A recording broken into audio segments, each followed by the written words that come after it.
Welcome to Sparking Everyday Discipleship, where we disciple parents to disciple their children with everyday discipleship every day, sparking important conversations with their children. I'm your host, Terrie Hellard-Brown, and we're so glad you've chosen to spend some time with us today. Today, our guest is a very special guest named Carol Baldwin, and she has written just a wonderful YA novel. YA is young adult novel. I have been enjoying reading it, and it is just really packed with so much good stuff. And she's going to talk with us today. But first, let me tell you just a little bit about Carol. Her novel is called Half Truths, and it is available now. It's been out since April from Monarch Educational Services. And it's set in Charlotte in the 1950s. And we'll talk a lot about that in the interview. But Carol also has a master's in community counseling and a bachelor's in mental health. So family health and relationships and all of that is very important to her because of her Christian faith. She's written two other books. One is called Friendship Counseling, Biblical Foundations for Helping Others, and Teaching the Story, Fiction Writing in Grades 4 through 8. So you homeschoolers out there might be interested in that one. And she's co-published Talking Story, which is a newsletter for educators and media specialists. She does that with, I believe, Mindy Baker, who has also been on our podcast. So check that out, Talking Story. The other thing I wanted to mention is she is an author with Right to Ignite. If you're a Christian author, please check them out. It's Right and the number 2 and Ignite. And all these links will be in the show notes, as usual, and you can check those out. I know you're going to love hearing from Carol. And so let's join the conversation. Well, welcome today. I am so glad to introduce you to our guest. This is Carol Baldwin. Carol, thank you so much for joining Hello. us. Oh, thanks for having me. I'm very excited about being here. Well, I've read part of your new book, and we definitely want to spend most of our time talking about that today. Your new book is called Half Truths, and it's a YA novel, young adult novel. So first thing I want to ask is, why did you choose to write a YA novel? What kind of inspired you to do that? Well, I've wanted to write for teens for a long time. I don't know if you ever read Cynthia Voigt's books. I read her books probably 40 years ago, and it was about a young teen, maybe 14-year-old, and the family relationships. And I read that and I loved it. And I thought, I want to write a book like that. But it took me a long time building up skills and learning about writing for kids before I was at this point. I've just wanted to write to that audience. And what's interesting, though, is that even though my audience is like 8th grade and up, right now I have more adults that are reading the book than young adults, but I'm still working on that young adult market. That's my target market. Well, I love the book. I haven't finished it yet, but I've read part of it, and it is from the first page. It draws you in, very compelling. So I can Thank see you. why adults are reading it, and I know young adults are going to love it.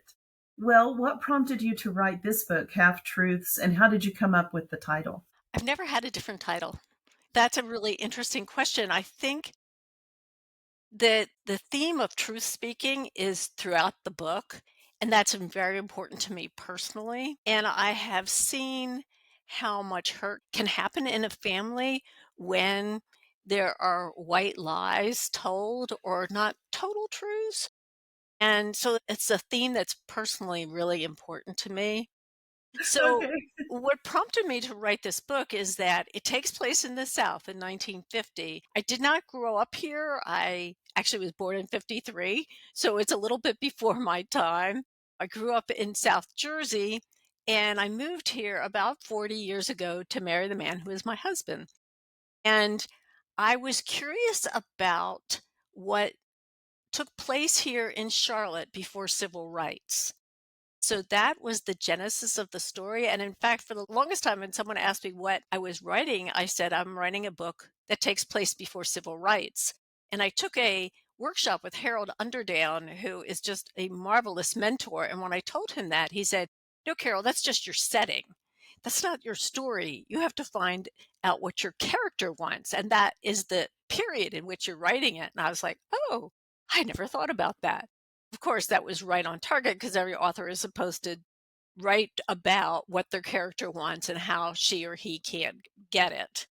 So that shaped my concepts for the story, that it was going to say, I live in Charlotte, North Carolina now. So that's where it takes place.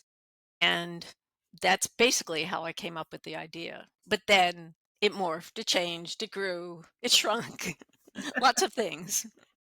Yeah, that's pretty true, isn't it? With whatever we write, Yes, it has a life of its own it pretty does. quickly. It does. Well, I imagine you had to do a lot of research then, since you didn't grow up in the area. What did that look like? How did you do the research? Well, I read a lot of books and talked to a lot of people. Along the way, I've blogged about my process. So if you look up Carol Baldwin books, I should know this exactly where it is, but under my blog, you can find information on the books that I read. I should get you that link for the books that I read. But I read a lot about Charlotte, what Charlotte was like. I read a lot about what racial relations were like before 1950, because whatever happened in 1950 was built upon, like in World War II or even in the 30s in the South. I wanted to know what that atmosphere was. So I read nonfiction, but I also read fiction. I read a lot of comp titles so that I would read middle grade NYA books, particularly about race relations, but also about mixed race families, since that is part of what my book is about. Basically, in a nutshell, is a black girl and a white girl discover their second cousins, and the black girl is very light skinned. So I spent a lot of time exploring what that might look like and what would feel like. And I also interviewed a lot of people. I interviewed close to 100 people, many of which lived either during that period or they heard stories from their parents from that period. So I was very fortunate that one person would say, okay, you should talk to this person. And another person said, you should talk to this person. And some of the people that I interviewed were so open, particularly the Black people, were very open to say, this is what life was like in Charlotte in 1950. I had a hard time not including every single story that I heard, because I heard so many stories about what life was like here. I think that those are the two things. So the third thing is that I went to some of the places, even though Charlotte is not known for preserving its history too well, and they lots of buildings. There's a few things that are still here in Charlotte. And I went on the African American tour here in Charlotte, which particularly one of the places I went to was an old Rosenwald school. I don't know if you're familiar with that or not, but it was actually the Rosenwald schools were started in the 30s by Mr. Rosenwald, who was a vice president at Sears at the time in Chicago. And he was very concerned about Black children in the South not getting a decent education because so many of them weren't in schools. So he partnered with Booker T. Washington to start the Rosenwald schools in the South. I can't remember how many schools there were. There were definitely over 1,000. And there were several in Charlotte, one that still remains and has become a community center. It's just a couple miles from my house. And I went there, and that opened up a lot of possibilities for me going there and seeing that. Wow, that is so cool. And that's a part of history you don't hear about in a lot of the writings that we read in school and everything. I really love what I've read of your books so far, but if someone were to ask, like a teacher, what makes your novel different from, like, if we're going to read To Kill a Mockingbird? How is it different? Because it's dealing with the same type of topic and era.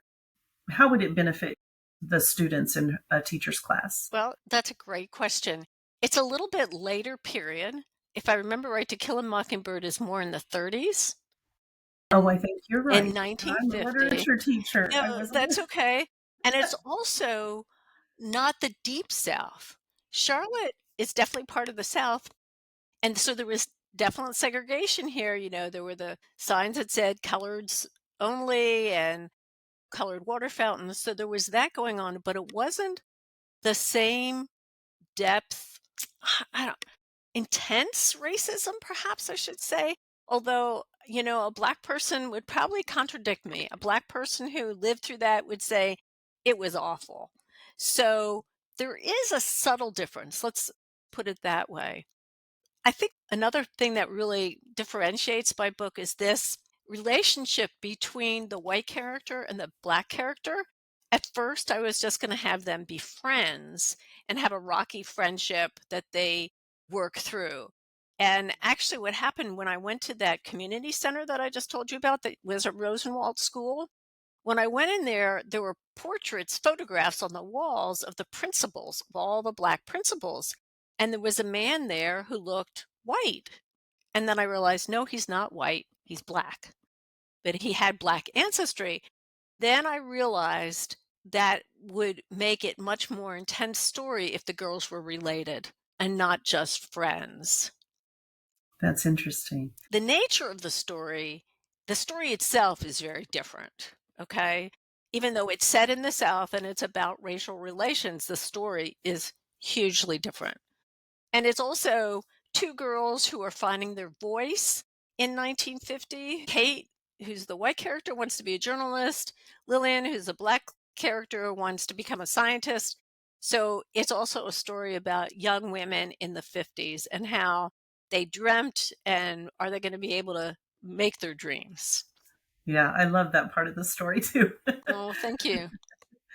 What I noticed, one of the things I noticed when you were at the first of the story, the Ku Klux Klan comes into her town and there's a flyer and she's reading off of the flyer. I assumed it was an actual flyer that in your research you found. And it says to avoid the Black people, but also Jews and Catholics. And I found that interesting because, we don't ever bring up that part of the prejudice, and the vigilante attitude wasn't just toward one group, apparently. What Yeah. did you find out about that in your research? Well, probably not a whole lot more than what you read. I had the autobiography of Horace Carter. Okay, so he's the newspaper editor that Kate meets, and he becomes her mentor. And, he was a real character. He won a Pulitzer Prize for his writing against the KKK. And so his autobiography included those documents and his editorials. So I was able to pull from primary sources. So to be honest with you, I don't think I went beyond that book on that particular question. It's just that the KKK was primarily focused against Blacks, but it wasn't just focused against them. Yeah. I guess hatred is hatred, right? It's Yes. pretty Yeah. terrible. Okay. I want to go beyond the book, although if you want to say more about it, I'm all for it. This is such a great book. I think everyone, especially young adults, teenagers, should look into reading it. I think, like you said, it gives a different view of the history and that element of women finding themselves during that period of time. And just so great. I'm a big Oh, fan. Okay. well, thank you. I really appreciate it. That's great. I guess the other thing, and maybe you're going to ask me this, but I really hope to see it read in families or used in schools and homeschool curriculums because I think it teaches that time period as well as helps students to think, well, is there anything like that that's going on now? And am I subtly prejudiced in ways that I hadn't even thought about, that help readers to examine their own ideas, their own preconceptions, and hopefully some of their own prejudices. I did that as a writer. As I was writing this, it really sort of opened my eyes more to myself. I think I also want it read in families because of the whole generational component. There's a family secret that's going on for close to 100 years that the two girls uncover. And I think that family secrets, it's not something that just happened in the 50s and that goes back to the Civil War. Family secrets still really influence our family dynamics. Yeah, and it can lead to a lot of dysfunction because Yes. kids can tell something's hidden, something's Yes. not right. And Exactly. And if they're lied to and say, "Oh, no, you're imagining that," or whatever, that just makes it worse for the children, you That's right. know, because it's denying their reality, right? I wanted to showcase this. My publisher, Jen Lowry, she publishes Monarch Press. She wrote a terrific educator's guide that maybe we can put it up as a link on your site because it's free and it's editable. So any homeschool parent or any school teacher or librarian can take this guide and tweak it how they want. But she did such a super job on it that a parent who wants to teach the book or use the book in their curriculum, the work is done for them because of all the questions and activities that my publisher included in that. We'll definitely put the link in the show notes. I'll put the link to your website and to this handbook. That's awesome. That's great. Okay, and then one of the lines I love, this is in the second or third chapter, I can't remember, but the grandfather is all for the KKK.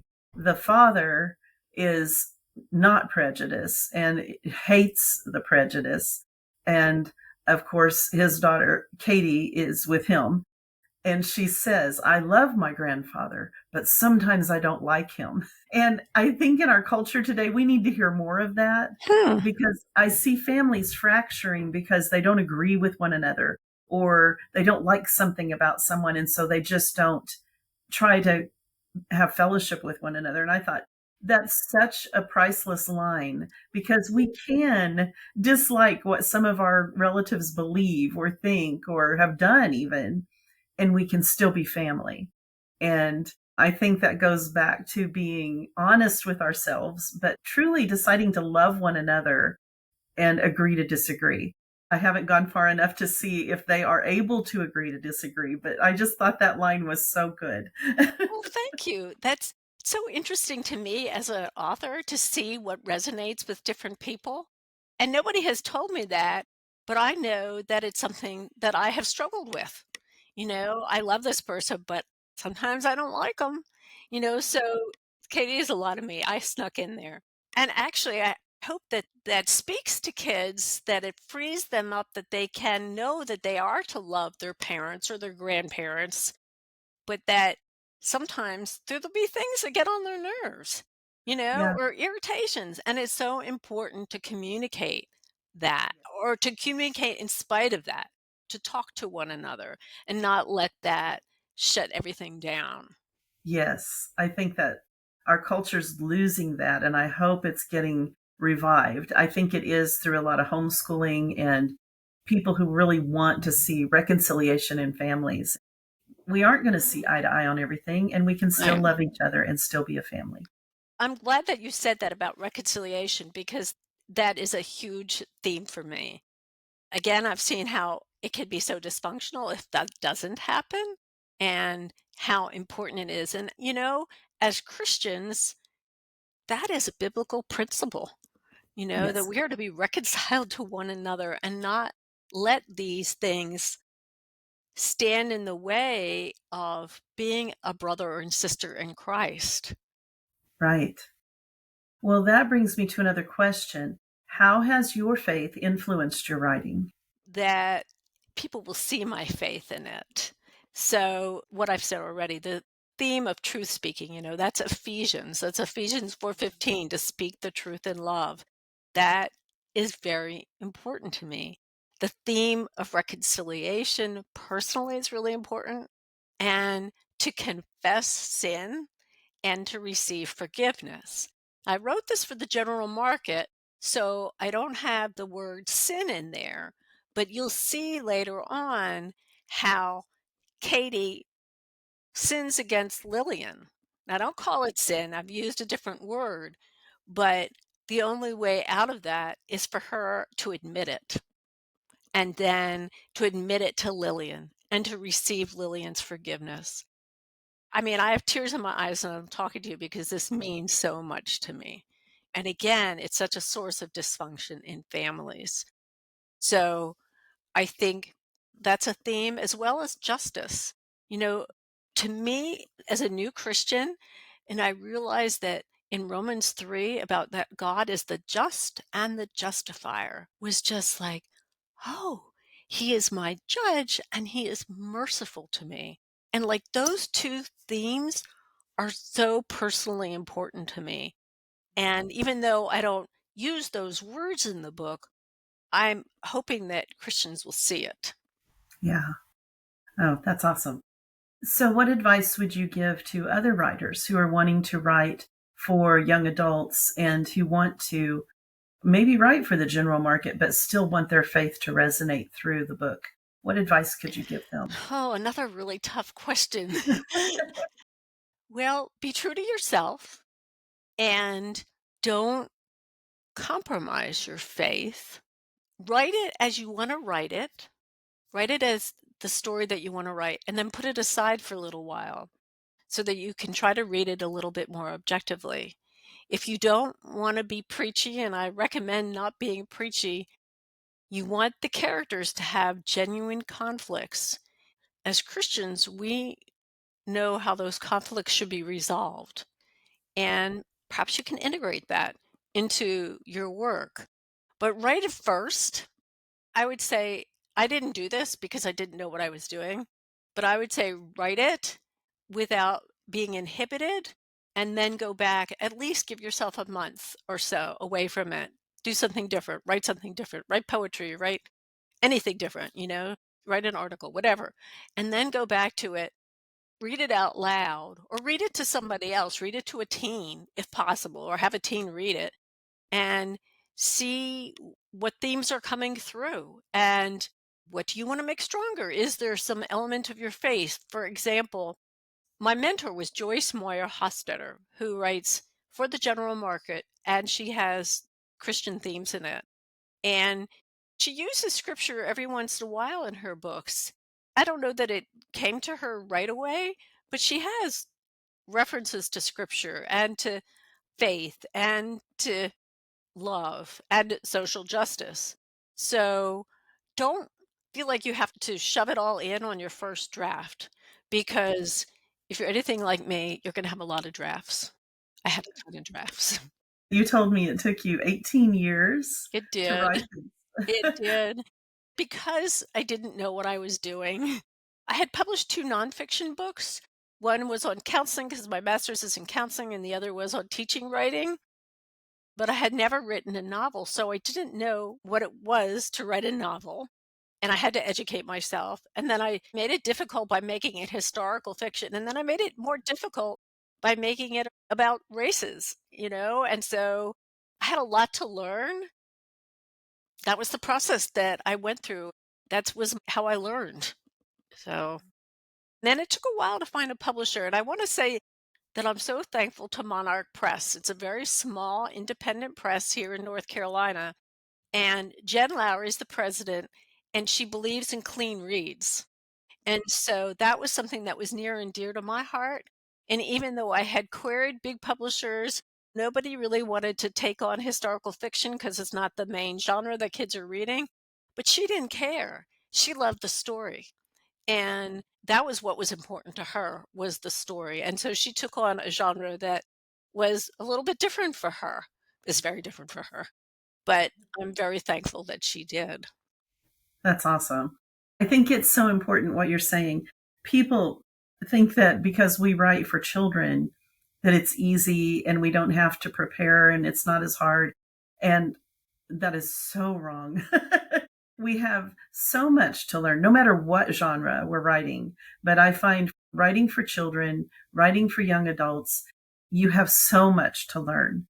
And I've written picture books where I've had 50 rewrites. I mean, you just keep honing that skill, learning how to communicate. And it is an undertaking. It And is. I hope people understand that when we write our stories, we are sharing a part of ourselves and our lives, but we're also showing that this is so important to us. We have spent years learning. And I don't think everyone knows that, but I appreciate it so much when writers share. It is a journey. My last book I wrote took 16 years to write. Okay. So it You just is the way it understand. is. Yeah, you understand. And people around you aren't going to understand that. They're not. Early on, somebody said to me, "Oh, you're just fixing commas." And I'm like, "Are you kidding me? This is not about fixing commas." But until you've gone through it yourself, I guess it would be the same as painting a painting. Yeah. Until you've gone through that process of reworking that painting, well, then you don't appreciate the final product because you don't know all that's gone into it. And as authors, we do. We realize how much you have to write and then rewrite and realize that that is a part of the journey. Yeah. So, And getting to the point where you can let go of your baby mhm. and let someone edit it mercilessly. Good editors are hard to find, but they are so very important. Yeah. Yes. Yes. I love that. I want to encourage anyone out there, though, who's in the audience who wants to write and has a dream of being a writer. Keep pursuing it. Don't give up. If God is calling you to write, even if He's calling you just to write for your grandkids, Mhm. don't give it up. There's a purpose behind it, and keep learning, keep growing.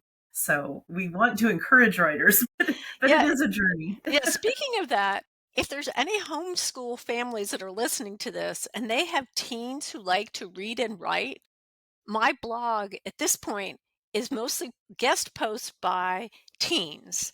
I used to review books and now I don't have as much time. And so I'm always looking for new reviewers, teen or tween reviewers.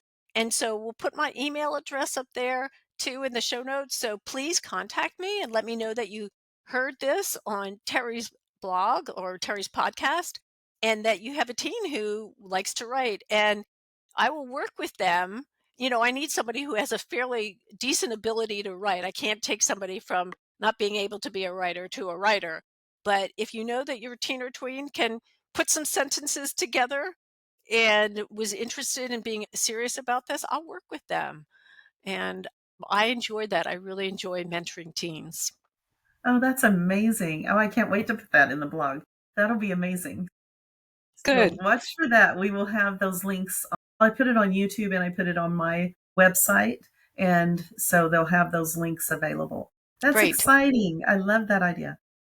Yeah. Well, I've really enjoyed our conversation. Do you have anything else you would like to add? Any last words before we finish today? If you read this as a family, I'd love to hear from you.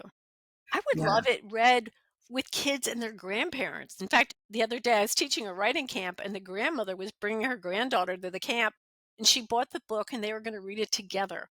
And I love that because the main characters are Katie and her grandmother and Lillian and her grandmother.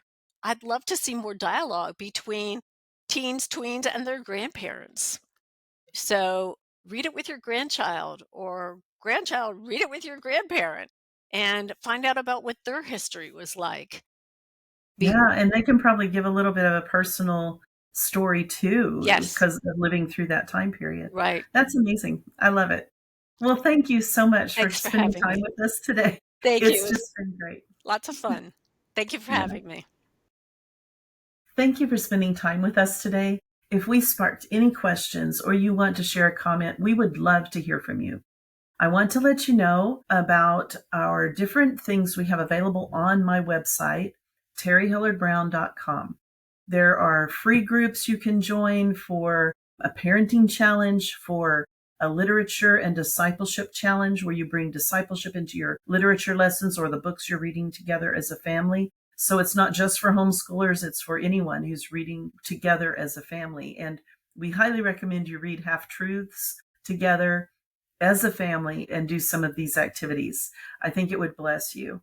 But we also have coaching groups, and these are meant for homeschoolers, but any parent who's discipling their children and is facing any kind of struggle with discipline, relationships, discipleship, anything. That's the reason we started these groups, because we need a safe place to ask the hard questions. We need a safe place to ask the silly questions that we think we should know the answers to, but we don't. And so that's what we're trying to provide through our coaching. We have a once a month group on Zoom. It meets for an hour each month, and we support one another, and you can ask anything. You turn your questions in a week early. We answer those questions. When I come to the group, I share the question and the answer. So if you want to be anonymous, you can be. I just want to minister to people. When I was homeschooling, I was all alone. We were, I should say, all alone. And I needed support. I needed some help to know what I was doing. As a parent overseas, I needed to be able to talk to someone. And there just was nowhere safe as a pastor's wife that I could ask questions. If you're in the ministry, sometimes it's hard for us to admit we need help, but sometimes we do. We don't always have all the answers, and sometimes we're struggling, and that's okay. We all struggle. We're not alone in this, and these groups are meant to help. We do charge a monthly fee. Once you sign up, it's a monthly fee as a subscription. Well, first you can sign up for a free session, see what we do, see if it would bless your family. Then if you sign up from there, you can have $20 off each month. So if you think of that in the whole year, $20 off from each month's subscription, that can add up. So please check it out. We would love to hear from you. If you have any questions about it, just reach out. We'll answer your questions. We hope that this will minister to you. And as always, most of all, we pray you feel empowered, equipped, and encouraged to walk by faith and to embrace everyday discipleship every day with the people in your life.